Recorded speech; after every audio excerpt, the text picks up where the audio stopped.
me. Vince, what's your password? It thinks I'm you. Help. Now it thinks I'm Natalie. I can't. Bear with us one moment when we've resolved our technological user difficulties.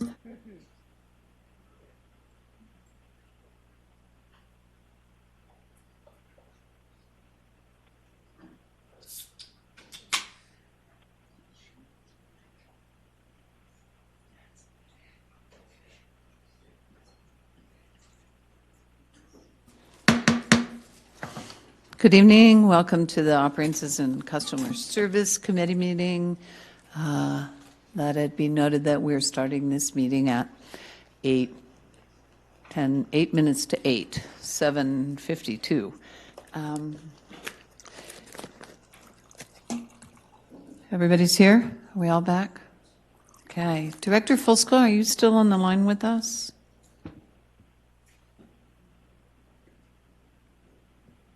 Yes. Thank you very much. We'll try and remember to include you in the discussions. Okay, what do we have first? We're already called to order. We don't have any recommended actions tonight. We have first our January 2020 service proposal. I think Michael Ford and Jesse Carter are at the table. Gentlemen, feel free. Yes, Michael Ford, COO, and we have a not a presentation, but a highlight of our proposals for 2020 January of service changes, and I'm going to yield over to Jesse to have him give you an update or a kind of a summation of what we're proposing for 2020 January. Thanks, Michael. This is Jesse Carter, Manager of Service Planning and Scheduling, and I will be brief. I'll make sure I am on this one. This is relatively a small service change proposal with a cost of about $383,000. However, there are two notable changes that are in here, and they both are as a result of grant funding ending. So the first is the Route 62. It's proposed that the Route 62 be canceled after its full run of a CMAQ grant.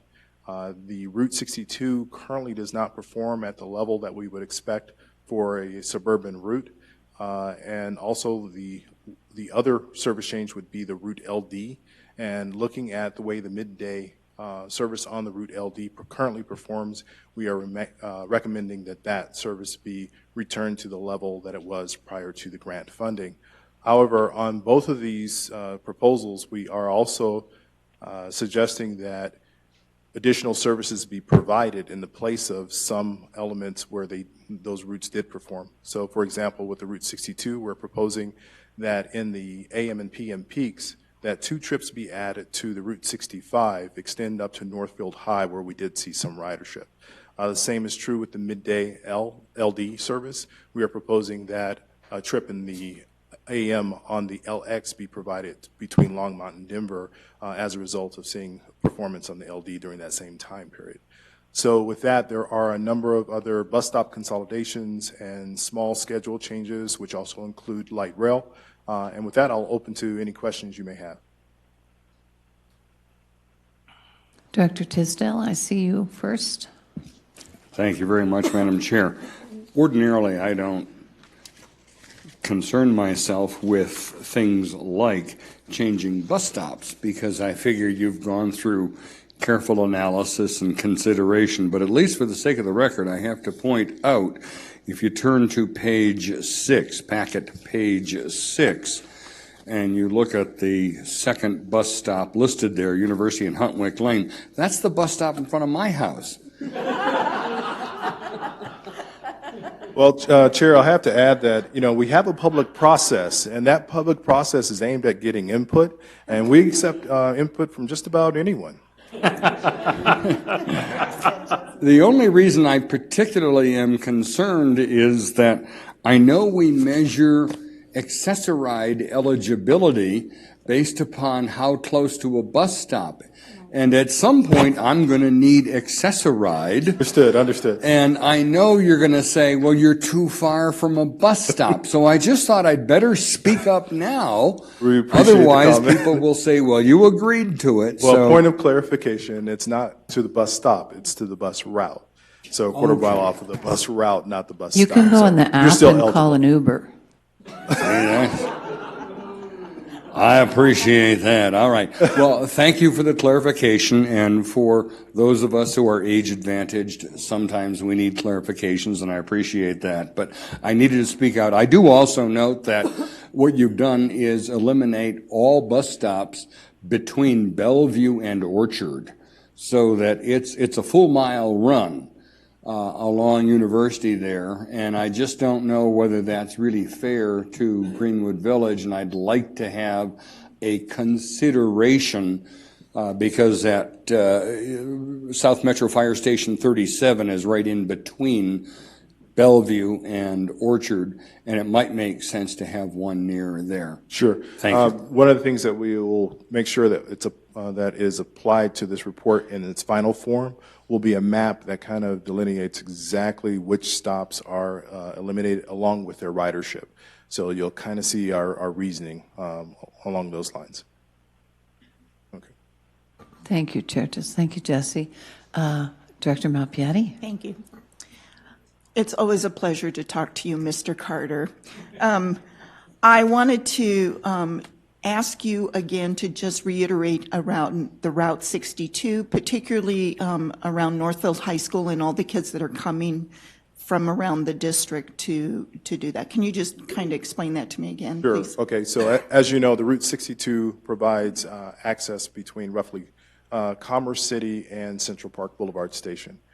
Many students actually access Northfield High School, which is a Denver public high school, but it's a charter high school and doesn't have yellow bus service. They make an exchange at Central Park Boulevard Station to the Route 62 currently. What we're planning on doing is running those 2 trips in the AM and 2 trips in the PM that see greater than seated load ridership. When I say that, they are averaging about 40 boardings per trip.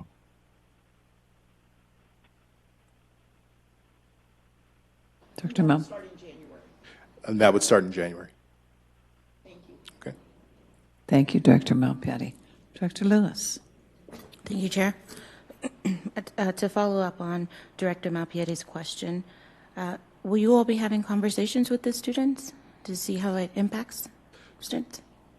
Actually, we have had conversations with the school. That particular school has been very active in trying to procure transportation from RTD because they don't get as much support from DPS.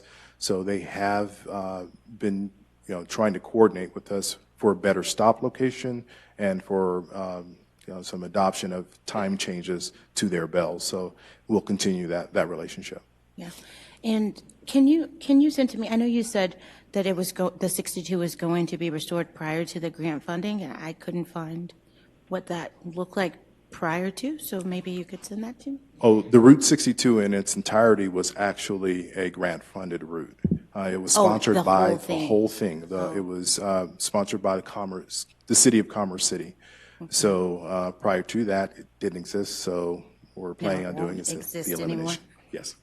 We'll be talking to Colin, you and I? Yes. Okay.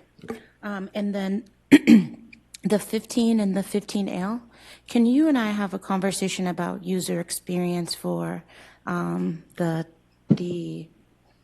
Tamarack Uinta conversation, please? Absolutely, and that's another reason why, if we could have used an asterisk, I probably would have suggested we use an asterisk with that particular stop. So what we're going to do, the reason why you don't see a definite, defined stop for that is because we need to talk about it a little bit further, and we also want to take it out to the public and see how they feel about it. Should it be further south, further east or west from one particular location? Okay, thank you so much. Thank you, Director Lewis. I'm going to get to everybody. I just want to point out that we all get this packet of information beforehand, and RTD staff is available to all of us at least 40 hours a week. So it's fine to have these conversations prior to this meeting. If you see something in the packet that is particularly applicable to your district or your riders, you don't have to wait till now to talk about it. I just want to point that out. Thank you. Unless you have a full-time job like some of us do. Okay, that would be Director Lubau. Thank you, Chair. I just wanted to comment on the LD, and of course, it's not something I like, the idea of service being reduced, but more to the point, the stakeholders should be submitting an alternative proposal where they're hoping that there can be a better use of the proposed resources. Okay. So I wanted to leave that open and let you know that that's coming. Okay, thank you very much. We'll be glad to attach that to the final board report as well. Excellent, thank you. That's cool, Director Lubau. Thank you. Director Catlin, Vice Chair Catlin, sorry. Thank you, Chair Williams. Forgive me, I could have asked this earlier, but I've had a few other things on my plate as of late. So with regard to the Southwest Plaza terminal relocation, you said that it's going to be replaced to a location at Long Drive and Bowles Avenue? That's correct. Which is further east? That's correct. So there's two parts to my question. One is I actually think that for patrons of the library down there, they have long been concerned about the distance for students to walk from Southwest Plaza over to the library after school and for others. So I think this is good. I like this. But my question, maybe Director Menton could help me on this because it was before my time, but I seem to recall that there was considerable debate about a relief station for our bus drivers that was costing over $1 million. And moving this now about a half a mile away from Southwest Plaza, is that going to impact this construction or proposed construction or whatever it was? Actually, this is as a part of that issue. I do not believe the driver relief station is an issue that's been resolved at this point in time. So, and we still do have a challenge with that regard, but I'm looking to Joydsnut to actually provide a little more information on that. Good evening, Board of Directors. We have pursued the driver relief location facility at this location for many years. And unfortunately, the retailer, Sears, have their own troubles to deal with, and they've not returned our calls. So at this time, we are not pursuing the driver relief station at this particular location. Director Menton, did you want to speak? Yeah. So my understanding was the release station was going to go on the east side of Wadsworth. It was going to be over by, I don't remember the retailer.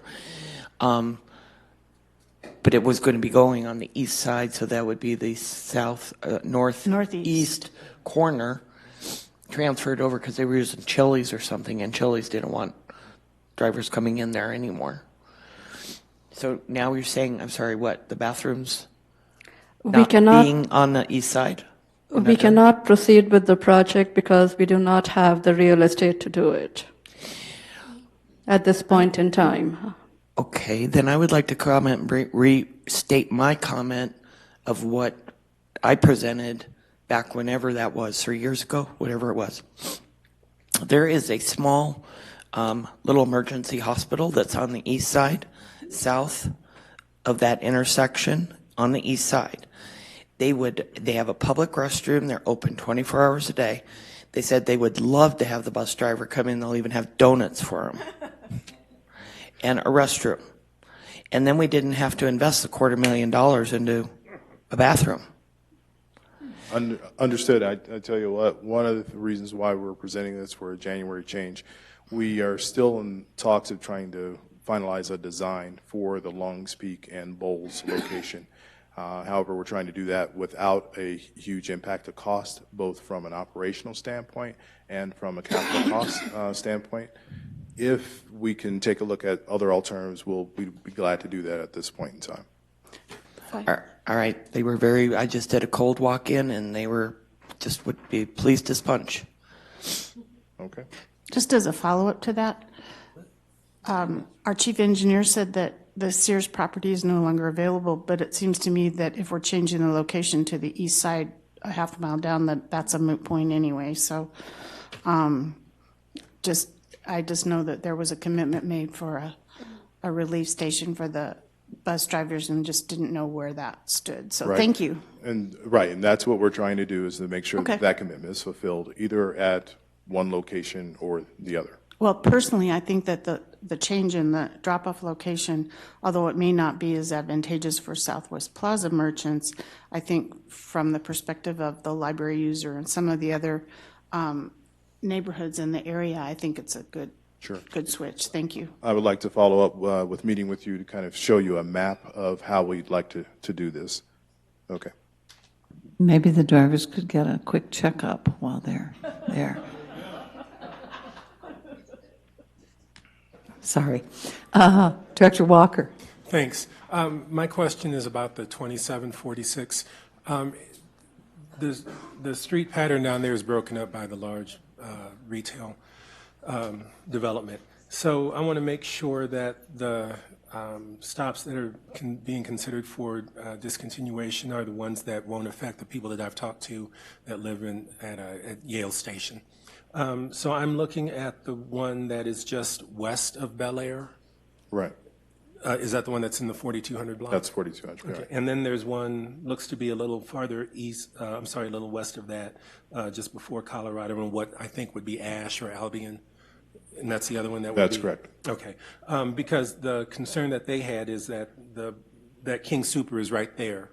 And I want to make sure that that's not the one that is going to disappear. There's one right across on the north side of Yale from the King Super. Oh, I see. Yes. And again, we will follow up with maps to make sure that you understand exactly where the stop is. And I do understand their concern of being able to get to the closest stop to that King Supers. Yeah. Okay. Okay. So when I get a call tonight, I'll be able to answer.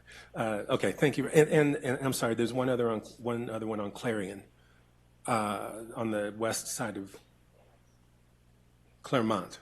I'm sorry, Claremont. Right behind, just to the east of the King Super. Right. The Claremont stop is, you're saying, is it impacted by the 27? I think that's a stop for the 27 and the 46. Right. And that stop is, I don't have that listed as one that's impacted. Okay. Okay. So that one will remain. Okay. Thank you very much. Okay. Thank you again, Jesse. Director Whitmore.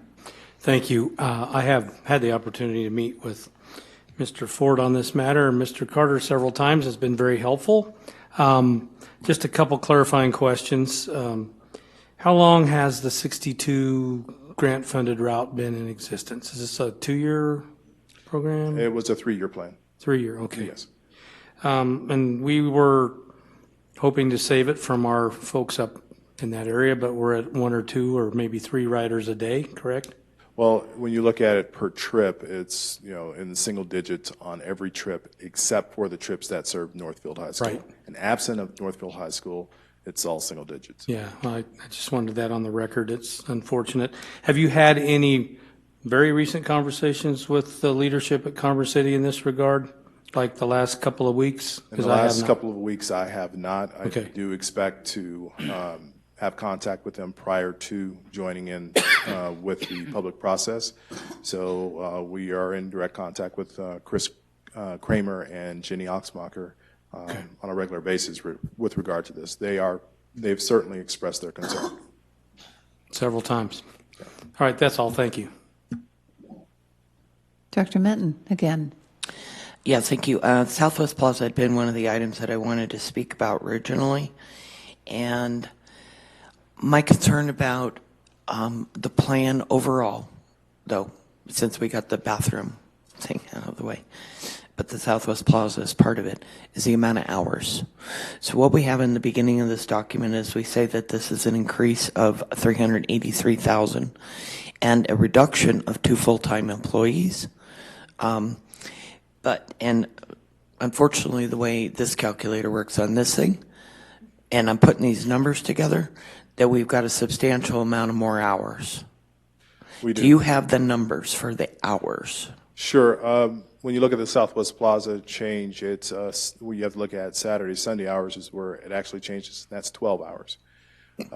Also keep in mind that we're not saving dollars or hours from previously grant-funded services that are eliminated. So, for example, with the Route 62 going away, I can't claim a savings in dollars for it because it was grant-funded. Okay, so where I'm going, just let me stop, is more of a load on the employees. That's what I'm going after. I want to know how many more hours are we adding? And so maybe for the future, but if you can answer this right now, I see the dollar impact, I see the FTE impact, but for what I'm looking at is the gross result of less hours here, more here. Do you have that? Okay, so I'll lay it out this way. So with Route 62, total number of annual hours would have been 4,216 if we were adopting it. However, instead of adopting that, we are implementing an extension on the 65, which costs, and forgive me, I don't have my glasses, 1,275 hours. So the difference between those two is what we actually save on the 62. On the LD, the example would be LD hours would have been annualized 3,845. Instead, on the LX, we are providing 765. Well, I did a calculation. I've come up with a number of 3,999, but I don't know that I calculated right. So is that potentially the amount of additional hours? Right, but there are a number of other changes that have hours aside from those two changes. So what I can do is provide you with the spreadsheet that does a full calculation for the service that you change. guys do this. Okay, here's why I say is because there was an employee who's happens to be our chief steward. Yes. Who spoke to all of us asking us, are we willing to stick up for bus drivers? So I think this is an important conversation in the public. I'm sorry, Chair Kate Williams, but that's why I'm bringing it up, is that if we are adding here, adding there, and yes, subtracting in a couple spots, then I'm willing to say for employees who are stretched, and when their leadership is saying they're stretched and we know it, then for me personally, I'm willing to say to the public, sorry, can't do everything you need.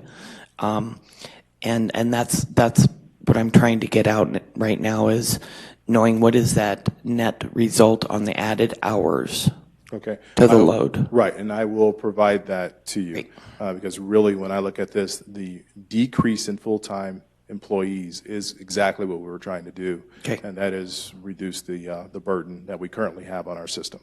Okay. Thank you very much. Thank you. Director Folska, are you with us, and do you have a question?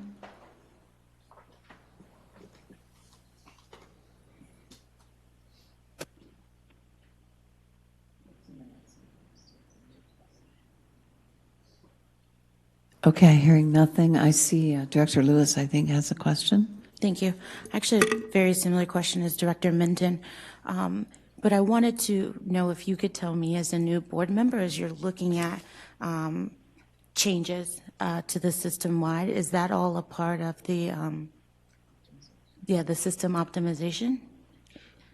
Yes, we realize where we stand right now in terms of the number of operators that we have and the operator shortage. So, of course, when we consider things that need to be maintained, fixed, and we're looking at the expansions that we have, we want to make sure that those costs are in line with what we can do, our capability as far as human resource. Yeah, that's helpful.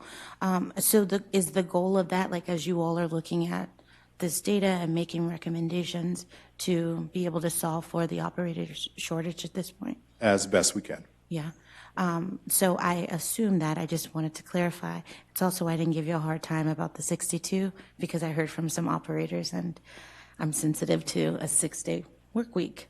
So I just wanted to make sure that I was understanding that correctly. Thank you. Thank you.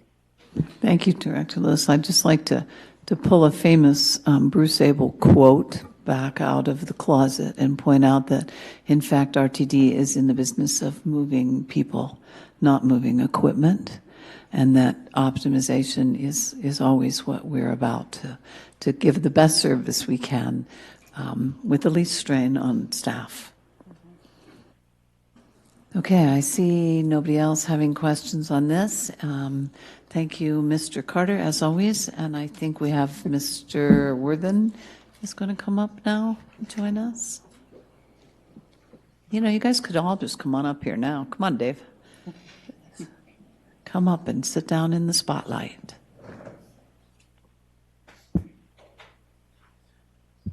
Okay, Mr. Ford, take it away. I'm going to turn it over to Mr. Worthern, and then after that, we'll turn it over to the rail side. Oh, we've got another mic there. Thank you, Director Williams. There is a full report inside the packet, and unless you'd like for me to review it, I'd happy to just answer questions and move forward. I think that'd be a good plan, ladies and gentlemen. If you have a question, press the little speak button, and if nobody has any questions on this presentation, we're going to move on. Okay. Good job, Fred.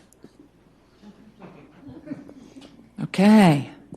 And, I'm sorry, Chair Tisdale. Just very briefly, I did want to point out that we had the opportunity to speak with someone from Human Relations last week when we had a lunch with the executive committee and people who were very generous and committed in terms of their support of our campaign, our pledge campaign that we did just recently. And they, the individual from HR, confirmed we've been hiring a lot of operators. We really have. We have had some turnover, and there are lots of separate reasons for that, and we understand. But given the fact that we have this report as found at packet page 9 and so forth, I don't want people to have the impression that we haven't been out there hiring. We are beating the bushes and doing our best to hire operators. And some people work out, and there are issues that arise with others. They may not like the working circumstances. Other things can obtain when that happens. But this is an opportunity to say we are working hard, we are hiring, and we're doing our darndest to get out there and continue to get people to meet these vacancies so that we can provide optimal service. Thank you. Thank you, sir. Okay. Having no questions on that, we're going to move on. I think the next update then is rail ops. Is that where we are, Mr. Jensen? It is. And we have a packet presentation here. Are there questions based on the information that you've had for some days now? Oh, there we go. Director Cook? Just a comment. Since we're looking at the mandates, the 6-day work week, it was really helpful, I think, to have the change from 2018 to 2019 presented for rail, and I would love to see it for the other ops as well. So just thanks. Thank you. Great comment. Okay. Gentlemen, do you have anything else that you would like to tell us unsolicited? No, ma'am. No, ma'am. Good thing. Okay, I think our next thing we'll have is an update on the N line, and then we'll probably have a switch in personnel. Mr. Miller, are you going to join us?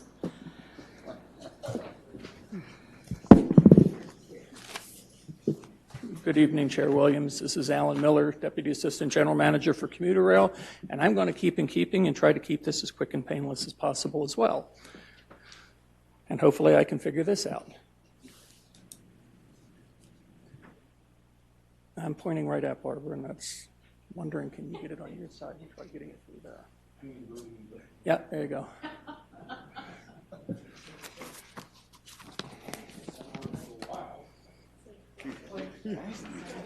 Yeah. While we're figuring this out, I will start with the safety moment. It's the next slide. Is it And I just on, want to or talk did to they turn everybody. it? Okay. Oh, one pass, there we go, perfect. This for me is a vital piece of this slide presentation. When we talk about complacency in the public, this is where we want as much outreach, education, and enforcement as possible. Railroad safety, and I'm going to read this quote because it's been with me for 40 years. Railroad safety cannot be secured by equipment alone. It is the primary result of care and discipline through means of outreach, education, and enforcement. Next slide. Just briefly, next slide is the major milestones that we've gone through. Most importantly, our rescue vehicle is under assembly as of July. August, we have CPUC, Colorado Public Utilities Commission, working on pre-certification of our at-grade crossings. Next slide. With our FTEs, our full-time hires, our salaried positions are at 50%, and our represented positions are now at 30%, which is in keeping with our schedule. Next slide. With regard to the ATU Memorandum of Understanding, we have now signed. It is in place, and we are currently working on the variety of things with FRA regulation, job descriptions, seniority rights, etc. Next slide. This is a slide that we continue to provide. This is where we're at with our FRA New Starts Matrix, and the only thing that I would add to this is that we have submitted our Positive Train Control Implementation Plan, which is not on this slide, and we are issuing our Positive Train Control Waiver with FRA as we speak. The N-Line Rescue Train, again, that's just a standard slide. This one for me is important as well. We recently had a legal tour with Burlington Northern Santa Fe. It went very well. We continue to cooperate very well with Burlington Northern, and I thank Rolf for setting that particular meeting up. I think it went well. Next slide. This is important because we are currently working on our Passenger Train Emergency Preparedness Plan, which we also refer to as the PTEP. We have given our first security team classes with our partners in North Glen, Thornton, Commerce City ADCO, and City and County of Denver. The training went well. The first round tabletop that we're going to start discussing for our PTEP drill on the N-Line will occur in September for the tabletop, and we anticipate October being our drill. That will basically probably occur somewhere around 124th station. Next slide.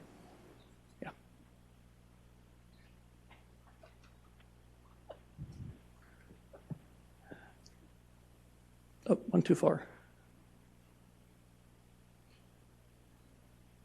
Technology. Yep, it's actually no one. It's the N-Line Community Safety Awareness that I'm looking for. N-Line Production Update. There you go, right there, good. This slide for me is critical and important because it goes back to the second slide on safety. The N-Line project continues to reach out to our communities surrounding the N-Line. We've engaged over 1,300 people at different community events. We continue to host elected officials meetings. We continue to blast out and issue flyers, articles, and other social media, and particularly going out to Adams 12, Adams 14, our bus companies, to talk about how the grade crossings will impact them going forward, as well as reaching out to our children specifically. It's important here because as a member of Operation Lifesaver, if we can get our children young, they tend to educate our parents and actually get us a lot more safety and bang for the dollar. The N-Line update, we are in punch list phase and finishing work at all stations. Communications work is taking place at Commerce City 72nd, is all the way to East Lake Station at 124th. If you happen to drive down Colorado Boulevard, you will see the 104 Colorado Park and Ride. The high-rise parking is nearing completion. We are currently working on the elevators and the crosswalks there. The last slide, we're talking about our fixed routes being changed with the N-Line bus operations integration for the N-Line coming in 2020. This one for me, I just want to shout out to Jesse and to service planning in general. It is amazing to me that they have been able to reroute buses and make these changes with a revenue neutral impact to the budget. And I'll take questions at this time.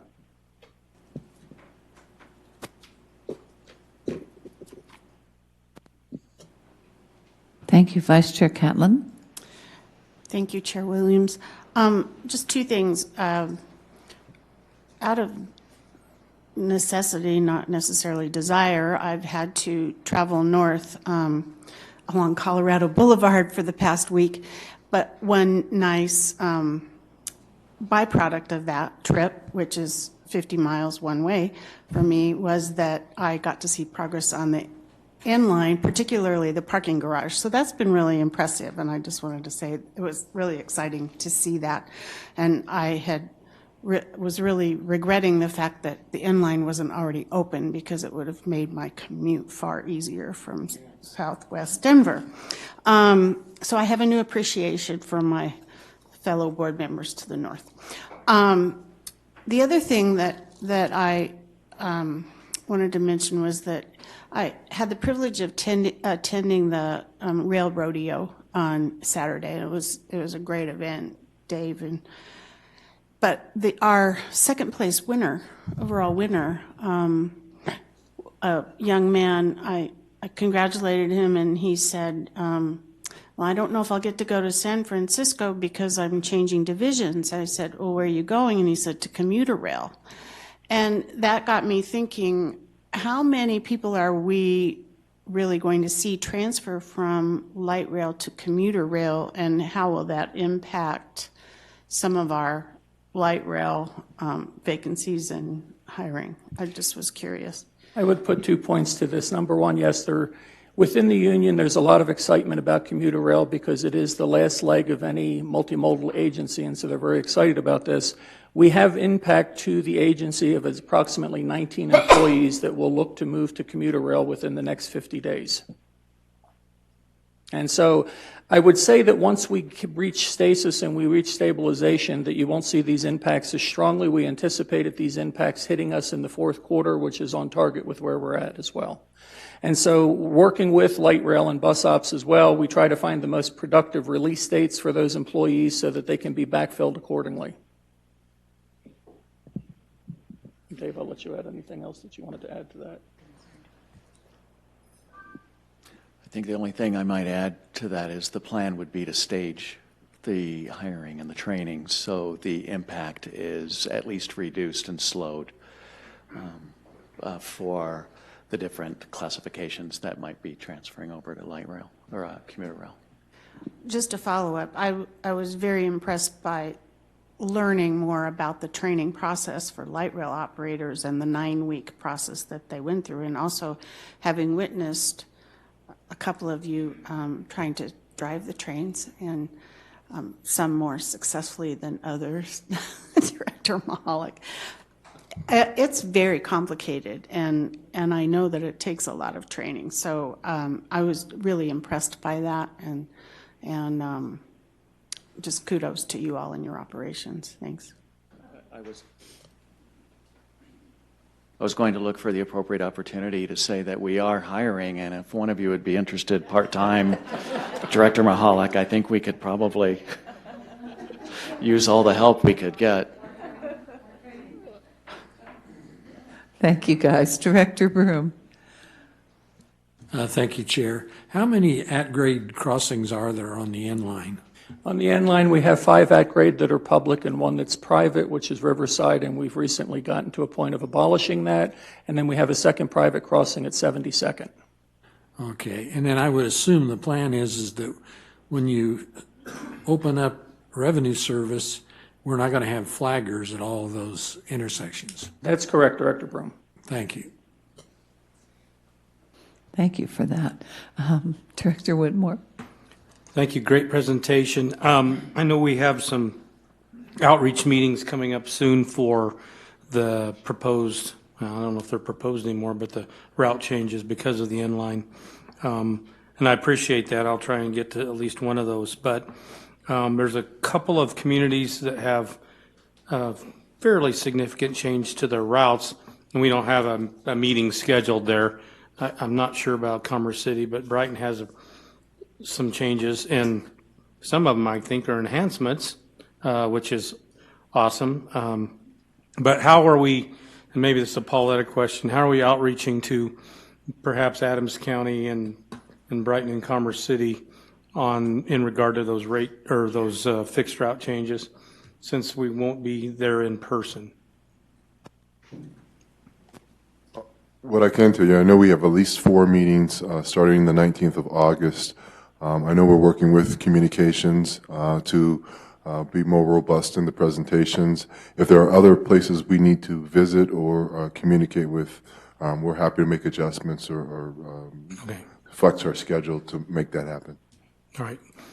I'll see if that's necessary and get back to one of you then. I appreciate it. Good job. That's all.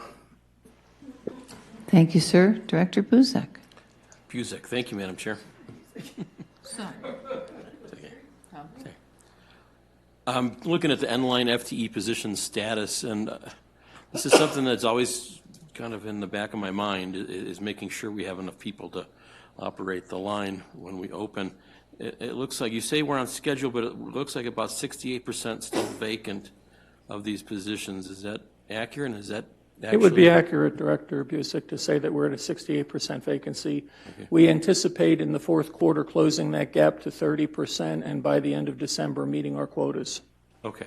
And on the chart, you have 3 different subheadings under each salary represented, and it says total positions, total hired, and total in process. What does a total in process mean? Total in process means that we have gone through applications, we have actually offered jobs, and we're waiting for those jobs positions to be accepted. Okay. So in the represented, and there's 50, so that brings you your total position, but none in the salaried, is that right? No, salaried actually is at 50%. There are 25 salaried at the top. I think what you're looking at is the bottom, which are transit security officers, that's contracted services. We haven't filled those positions yet. We're still working with Allied Universal for the TSO contract. I guess what I'm saying, under salaried, the total in process is blank. Under represented, the total in process is 50. So does that mean that under salaried, there are no applicants and no job offers made pending? Is that right? One moment, sir. Just trying to understand the graph. Total in process, actually, there's a blank there, and that's an error on our part. We actually have 10 in process at this time. We have 25 hired to date for 49 total positions. Okay, great. Thanks. Appreciate it. Good call. Chair Tisdale. Thank you very much, Madam Chair. I just want to say I am delighted to hear this report. I think the progress you are making is terrific, and this entire board, all of us, are looking forward to the opening of the N-line in January or February of next year. Thank you. Thank you, sir.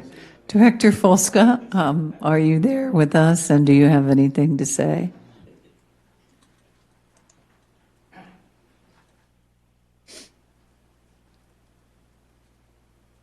Okay, hearing nothing, again, we'll go on to Director Lewis. Thank you, Chair.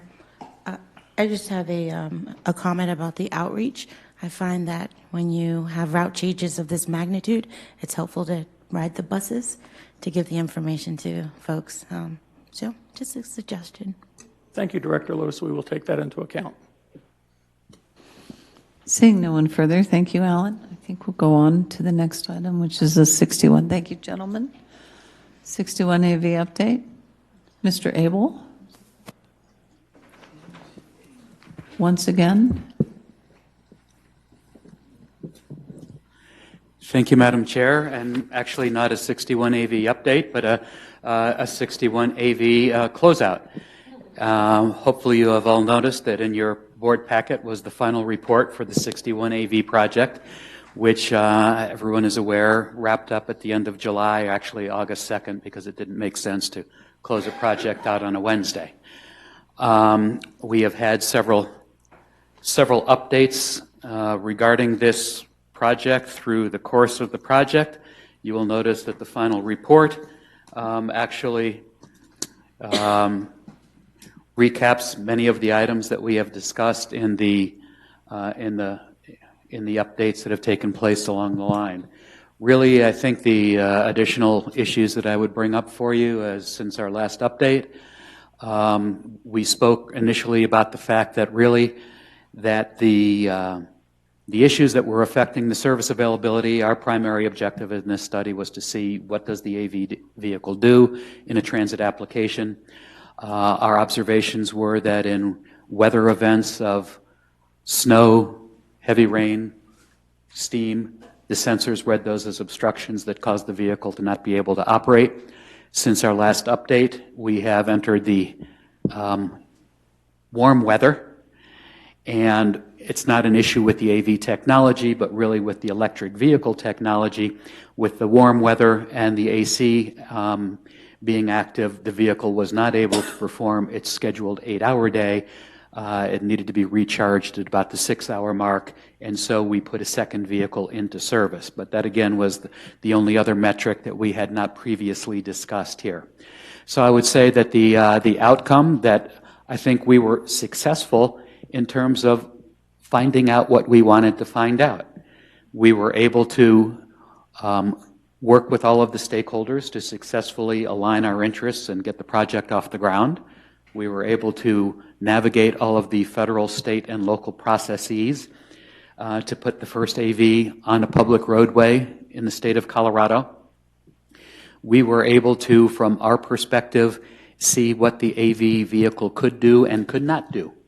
So I think that the conclusion at this particular point in time would be that the current status of AV technology probably does not provide the level of vehicular availability that's necessary for a shuttle vehicle to be used in transit service where we have a customer commitment that needs to be met. However, we are seeing, for example, in our case working with Easy Mile, that they are, as they bring out subsequent generations, as they call them, Gen 2 and Gen 3 vehicles, they have been working on addressing the issues that were identified through the course of our demonstration project. So currently, probably not ready for prime time, but I think it's in our interest to continue to monitor the status of improvements into AV technology. Towards that end, we have submitted a grant application to DOT for an additional demonstration project in conjunction with the University of Denver, Transportation Solutions, the TMA that serves the University of Denver, the City and County of Denver, ourselves, and it also not only would be to demonstrate the newest generation of AV vehicle, but also, a new jargon term for y'all, V2I, Vehicle to Infrastructure Connected Vehicle Technology, where we talk about actually integrating the autonomous vehicle into the traffic light network technologically. And so we've spoken with all of the parties about integrating V2I, or traffic signal integration. We have not heard back from DOT on our grant application, despite the fact that we were hear from them in the spring. What we have been advised through a number of channels is that there is an active conversation going on in Washington, D.C. that has held up announcement of any AV grant application. DOT has advised us all that there will be no waivers. All AV vehicles must meet Buy America, and at the current time there are no Buy America compliant AV vehicles. So they recognize that the right hand is saying we want to promote AV demonstrations, while the left hand is saying we're providing a regulatory environment that virtually makes this impossible. So there are a lot of spirited conversations going on as we speak up in Washington, D.C., and hopefully we will hear the outcome of those conversations soon, and hopefully the outcome might be that we're advised that the DU demonstration will go forward, although that certainly isn't anything we're banking on at this point in time. But if there are any questions, I do apologize that the statistics that are included in your board packet are pretty small. I print them out on legal landscape. But if there are any questions, I'll be more than glad to answer them. Directors, anybody have any questions or comments? Director Lewis. I just have a question about the grant funding. How long is it for, if you were to receive it? Well, the 61 AV project did not have any grant funding. It was all funded. For DU? I'm sorry, I should have been For more clear. DU, we applied for a year. Oh. The dollar amount would correspond to a year's operation. And then what? At which point in time, well, it would actually take 2 years from beginning to end because there is 1 year of the advanced preparation work and 1 year of operation, at the end of which we would need to make a determination as to how we wish to proceed. Yeah, I would hope we would have that in place before we decided to proceed. I know we don't have the grant funding, and I'm asking because we just recently talked about the 62, and that was grant funding, and then it was just gone and disappeared, and I'd imagine that the students at DU and the staff at DU might be interested in knowing what our plan is beyond that. Oh, the few conversation, years. that's a great point. The conversations that we've had with DU is they had and have a contract in place with a shuttle operator to connect DU to the DU light rail station. This is a demonstration as to how the AV vehicle could replace the rubber tire shuttle operation. At the end of which point, at the end of which demonstration, we would make a decision as to are we in a position to move forward with an AV technology or return to the rubber tired shuttle. Thank you. I think that most of us know that DU has a history of having pilots come and go there with some of the transportation options that have been here, and I think that it's amazing that we are moving already from just AV to CVs and V2I. V2I, vehicle to infrastructure. V2I. I love this job. Pay is good, and I learn stuff all the time. Okay, Director Broom. Thank you, Chair. What changes can we look forward to seeing in a Gen 3 Bruce Able? I'm still working on Gen 2, but hopefully we'll see Gen 3. We're working on his development. I don't know. Is he connected? Okay. Director Busick. Thank you, Madam Chair. I think the mere fact that we engaged in this project is a success in and of itself, regardless of the outcomes, because it was a learning process and we learned a lot. And to the extent that we can pursue any more of these types of projects with autonomous vehicles, I'm all in favor of moving forward with that, because this is going to happen sooner or later. So we need to be right on the cutting edge. Thanks for all your work. Thank you. Okay, seeing nobody else, I have no other matters. Gentlemen, Mr. Ford, any other matters? No other matters. I believe that the chair, there are all kinds of people up there. Okay, I'm going to take this in some order of seniority. General Manager, do you have anything in other matters? I do not, Chair. Thank you. Chair Tisdale, you have something in other matters? I'm Yes, gonna get Madam to the Chair, rest if I of you may. guys. Over the Thursday and Friday of last week, we sent you 3 emails regarding the subject of next week's board meeting, August 20. So for the reasons expressed therein and described to you, we said we would ask for a consensus this evening as to whether the board wished to have a meeting next Tuesday, August 20, or not. So we're looking for what I would call consensus. Sometimes we call this for a head nod poll, but having expressed everything 3 separate times in emails to you, I'd like to get a sense of who would like to have a board meeting next week. Can I point out that we do not have any action items that need to be voted on? And that's underlying this situation? No, I understand, and that the board, having received 3 separate emails where I said that, I think understands that. That's the point I'd like to make. So the question is, who would like to have a board meeting? Who would like to proceed with a board meeting next week? Please indicate, okay? Who would not like to have a board meeting next week? Okay. Can I ask a question? Of course you may. We have ask a 2 question people if waiting. The chair will acknowledge you. We have 2 people waiting to speak. Director Lewis, just ask first, and then I'll see you, Director Menton, and raise your one. So one of the things that was contained within that email was that it was public comment, and because we don't have a plan to reschedule public comment, I don't feel comfortable not having a board meeting and having the public be able to participate on the one day of the month that they've been allowed to. Thank you. Director Menton? I just wanted to ask, although I understand we don't vote on the ad hoc committee, does that ad hoc committee get added into the committee charters even as an ad hoc, and therefore we're amending those and need to vote on that? No, actually, ad hoc committees are created by the chair and are subject to renewal each year by whoever serves as chair. So we don't burden the bylaws with those. But we do as a practice, because the board office has suggested this as a practice, we give ourselves a statement of what are the parameters, because otherwise it's somewhat loose. But the issue that we're talking about is the meeting next week, and I just wanted to say that, and I very much respect and appreciate the comments that Director Lewis has expressed, but I see an overwhelming consensus for canceling the board meeting next week.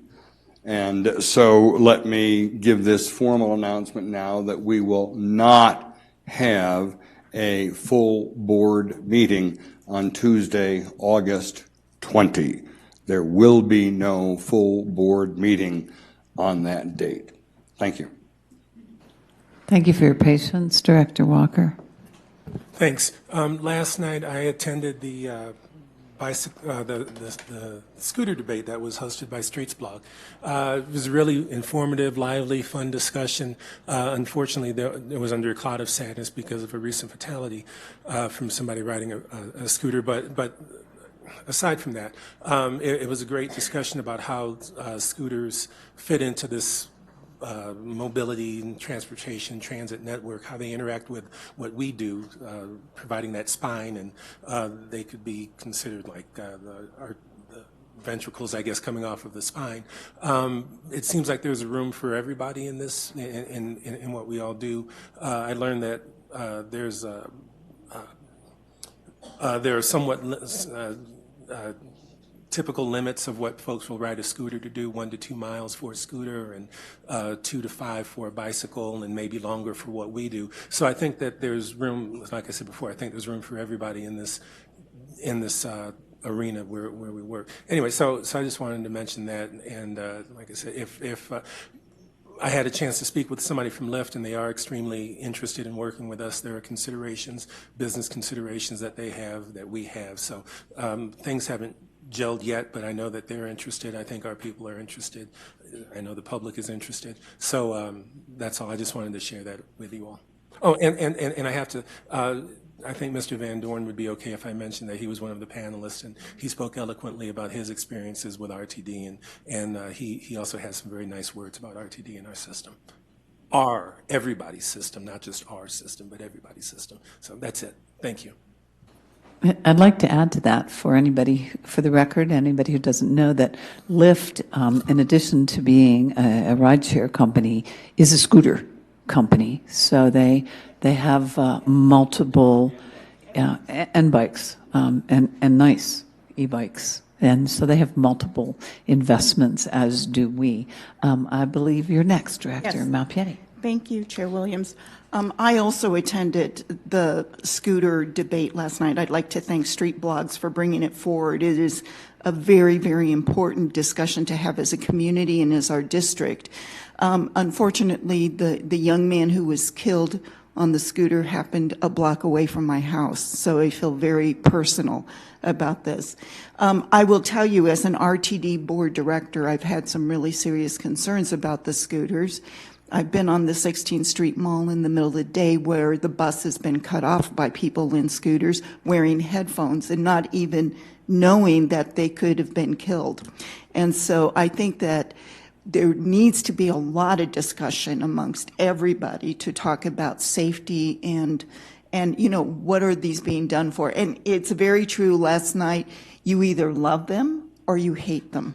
And there is room for everybody to sit down and have a discussion about this. Where do they ride? How fast do they ride? In my neighborhood, they ride at night after the bars close on the sidewalks. And it gets to be a little crazy, and where they park can be really insane as well. But I think this is a whole new kind of first last mile component, and people are having fun on them. But I think that these kinds of debates in the community are really invaluable to really sit down and talk about it. This is going to be serious discussion with serious policies. And in my world, the big issue is around liability. Like, if someone gets hurt, who's liable for that? So I have all these questions about it, but I really do want to thank Street Smarts for bringing this out, because I think we really needed to have that conversation. Thank you. Thank you for that feedback, and Director Walker as well. Seeing nobody else on the board, we actually, if we wrap up here, I can tell you that the next meeting of this committee will be September 17th, and I believe that we're adjourned.